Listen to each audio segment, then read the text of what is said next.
రాజకీయాలకి, పార్టీలకి, సంఘాలకి, కులాలకి అన్నిటికీ అతీతంగా ఉండి పోరాటం చేస్తేనే మనం ఈరోజు ఎమ్మెల్యేలు మారొచ్చు, ఎంపీలు మారొచ్చు, రాజకీయాలు మారొచ్చు, పార్టీలు మారొచ్చు, కానీ ఈ సంఘాలు మాత్రం శాశ్వతం.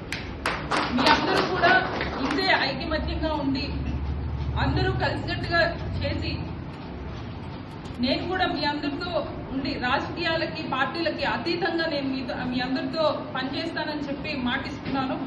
అదేవిధంగా మరి జీవో నెంబర్ 3 గురించి నేను ఆ రోజు మాట్లాడినప్పుడు మనకి కరెక్ట్గా ఇంకో 2-3 డేస్ పోతే మే 3, 4, 5వ తారీఖులో అయ్యింది అనుకుంటాను లాస్ట్ ఇయర్. సో ఆ రోజు కూడా నేను ముందుండి నేను చూస్తానని చెప్పాను. సో మంత్ ఎండింగ్ దగ్గరకు వచ్చేసరికి సంఘాలందరినీ కూడా కలెక్టర్ గారు పిలిచారు, కలెక్టర్ గారితో మాట్లాడారు. దాని తర్వాత గవర్నర్ గారి దగ్గరికి వెళ్లాల్సి ఉంటుంది ఇది అని చెప్పేసి అన్నారు. బట్ దాని తర్వాత మాత్రం నాకు అప్డేట్స్ ఏమీ లేకుండా అయిపోయింది. అసలు ఎక్కడికి వెళ్ళింది, ఏమైందో నాకు తెలియదు. ఎవరు నాకు ఇన్ఫర్మేషన్ కూడా నా వరకు అయితే ఎక్కడ రాలేదు. సో ఈ విషయం నేను ఎందుకు ఇక్కడ ప్రత్యేకంగా చెప్తున్నానంటే అలా డిజాల్వ్ అవ్వాల్సిన పరిస్థితి అయితే తీసుకుని రాకండి. ఎందుకు అంటే ఈ జోన్ 2 అన్నది మనకు కాదు, మన ముందు భవిష్యత్తుకి కూడా అవసరం ఉంటుంది.